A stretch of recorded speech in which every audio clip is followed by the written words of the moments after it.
Assalamualaikum warahmatullahi wabarakatuh. Perkenalkan, nama saya Rika Mawarni dari jurusan Bimbingan Konseling Islam Universitas Islam Negeri Raden Masaid Surakarta. Pada video kali ini saya akan mempraktekkan konseling behavior dengan teknik desensitisasi sistematis. Oke, langsung saja ke videonya. Teori behavioristik adalah teori yang menekankan pada tingkah laku manusia sebagai akibat dari interaksi antara stimulus dan respon. Teori dengan model stimulus-respon ini mendudukkan orang yang sedang belajar sebagai individu yang pasif. Seseorang dianggap telah belajar sesuatu jika ia dapat menunjukkan perubahan perilakunya. Adapun tokoh-tokoh behavior, yang pertama adalah Ivan Petrov Pavlov, yang kedua Edward Thorndike, yang ketiga George Brodus Watson, yang keempat Bruce Frederick Skinner. Konsep dasar dan pandangan hakikat manusia. Yang pertama, tingkah laku manusia diperoleh dari belajar dan proses terbentuknya kepribadian adalah melalui proses kematangan dari belajar. Yang kedua adalah kepribadian manusia berkembang dengan interaksi dengan lingkungannya. Yang ketiga, setiap manusia lahir dengan membawa kebutuhan bawaan, tetapi sebagian besar kebutuhan dipelajari dari hasil interaksi dengan lingkungannya. 4. Manusia tidak dilahirkan dalam keadaan baik ataupun jahat, tetapi dalam kondisi netral. Bagaimana kepribadian seseorang dikembangkan tergantung pada interaksi dengan lingkungannya. Pada terapis behavior harus memerankan peran aktif dan direktif dalam pemberian treatment, yaitu dalam penerapan pengetahuan ilmiah dalam memecahkan masalah para kliennya.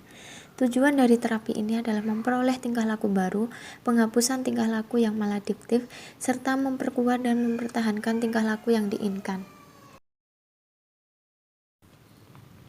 Adapun teknik konseling behavior, yang pertama adalah training relaksasi, yang kedua desintisasi sistematis, yang ketiga latihan asertif, yang keempat modeling methods, yang kelima self management program, yang keenam adalah multimodal terapi. Teknik desensitisasi sistematik. Desensitisasi sistematis ini adalah salah satu teknik yang paling sering digunakan dalam beberapa terapi psikologis dan salah satu komponen mendasar dari perilaku kognitif. Ini adalah pendekatan yang telah terbukti sangat efektif dalam pengobatan semua jenis gangguan, terutama pada gangguan kecemasan.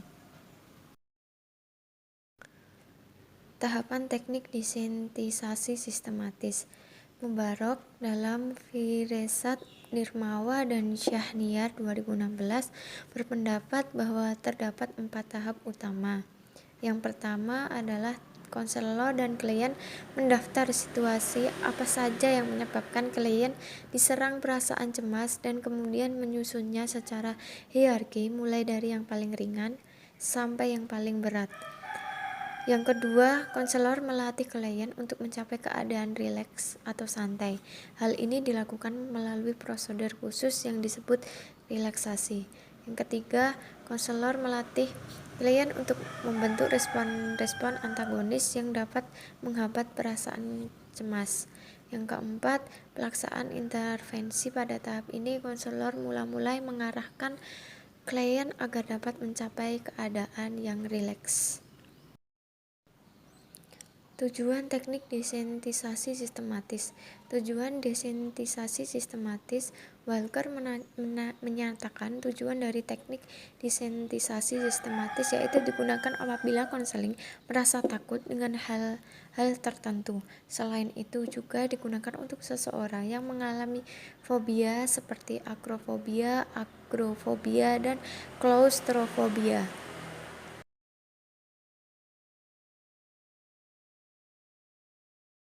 Radia adalah siswa kelas 8. Ia adalah anak pertama dari 2 bersaudara. Setiap kali ia melihat seseorang yang sedang marah, ia merasa ketakutan, jantung berdebar.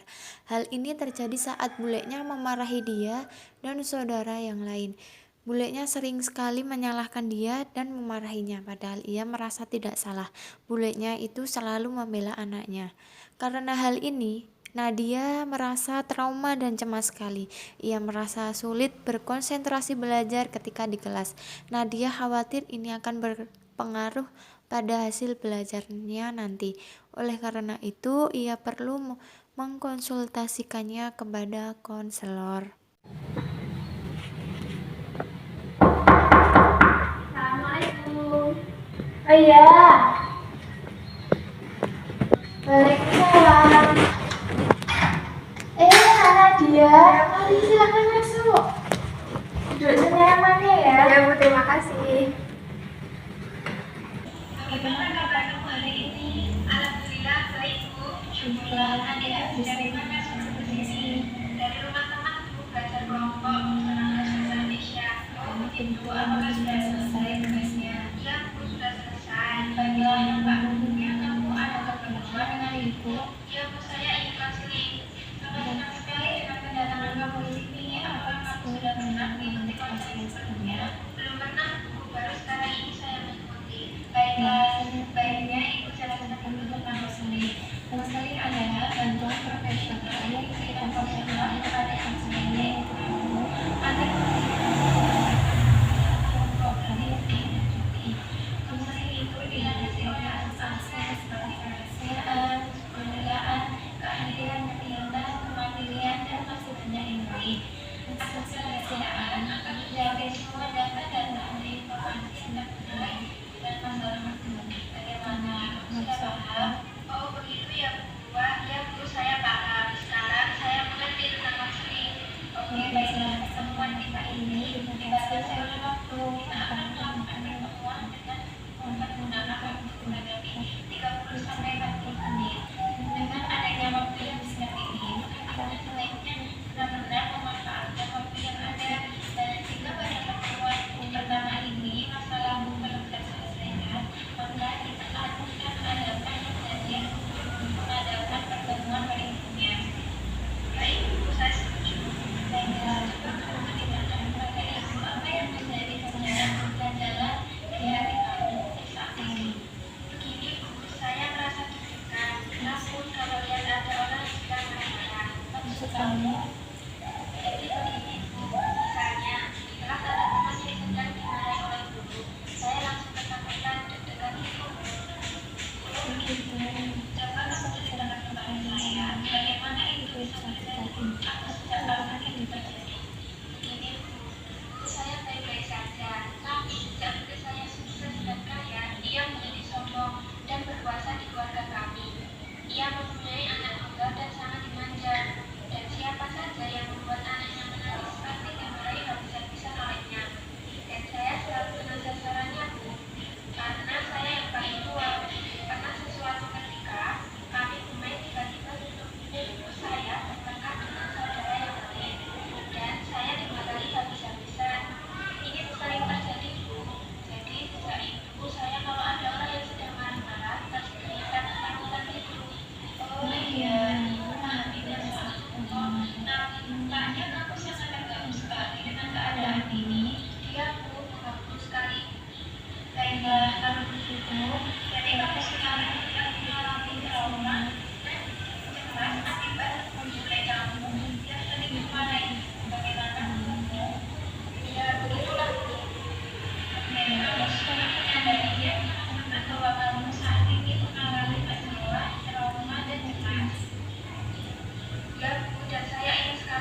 sekarang mari kita mulai. Pejamkan mata kamu dan tetap rileks. Sekarang saya akan menyebutkan keadaan atau situasi yang ringan, sedang hingga yang terberat. Jika kamu membayangkan dan kamu merasa tidak sanggup atau tidak kuat, silakan kamu mengangkat tangan kamu. Ya Bu, saya mengerti. Oke, tetap rileks. Bayangkan kamu sedang bermain dengan saudara atau sepupu kamu di ruang keluarga dan bule kamu ada di ruangan itu juga. Kemudian, sepupu kamu bertengkar dengan saudara yang lain sehingga sepupu kamu menangis. Lalu bule kamu menghampiri kalian. Kemudian, bule Anda mulai berbicara dengan suara yang keras dan membayangkan raut wajahnya. Bu, saya ngeri membayangkannya. Oke, sekarang kamu buka matamu, rileks, tarik nafas dari hidung perlahan dan keluarkan dari mulut hingga kamu benar-benar rileks dan tenang. Bu, sudah Bu. Apa yang kamu rasakan? Saya ngeri Bu, awalnya biasa saja, tapi ketika saya mulai membayangkan kulit saya berbicara dan membayangkan wajahnya, saya ngeri Bu. Oke, kita sudah pada tahap sedang dan kamu sudah merasa tidak sanggup. Kita harus melakukan ini lagi ketika kamu sudah siap dan melewati tahap akhir, yaitu tahap yang terberat. Bagaimana? Baik Bu. Kita akan mempraktekannya lagi. Bagaimana keadaanmu sekarang? Saya sedikit lebih baik Bu, karena sudah menceritakan apa yang saya rasakan. Oke, sekarang kita mulai lagi. Sekarang rileks dan ambil nafas dalam-dalam. Pejamkan mata kamu. Sekarang bayangkan ada seorang ibu yang sedang memarahi anaknya dengan suara pelan karena tidak mau belajar. Oke, sekarang seseorang ibu tersebut yang sedang memarahi anaknya dengan suara yang keras. Dan sekarang kamu berada dalam sebuah ruang keluarga. Di sana ada semua anggota keluarga termasuk kamu. Kamu sedang bermain dengan saudara-saudara kamu. Tiba-tiba saudara kamu bertengkar dengan anaknya bule kamu, sehingga anak bule kamu menangis. Kemudian kamu yang disalahkan. Bule kamu merasa marah sekali dan berteriak kepada kamu. Saya tidak sanggup Bu. Oke, sekarang buka mata kamu, rileks, tarik nafas dari hidung dan keluarkan perlahan dari mulut. Bagaimana perasaanmu?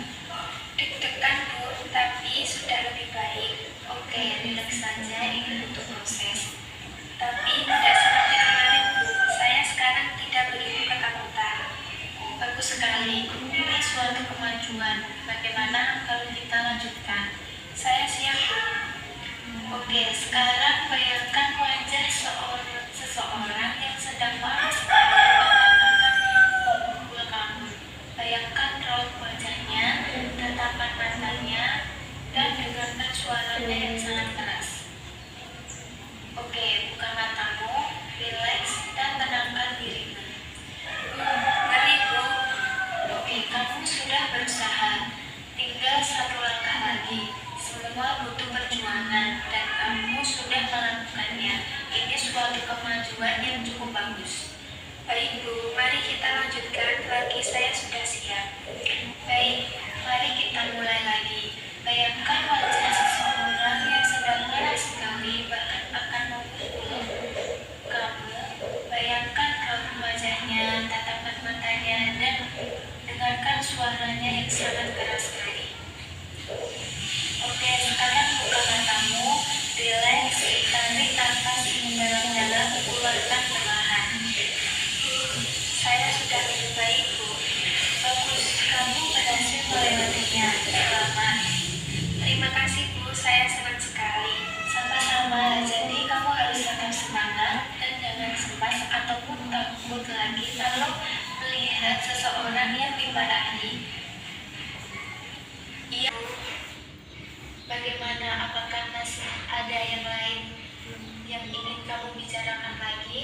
Sepertinya tidak, Bu. Baiklah, pertemuan kali ini kita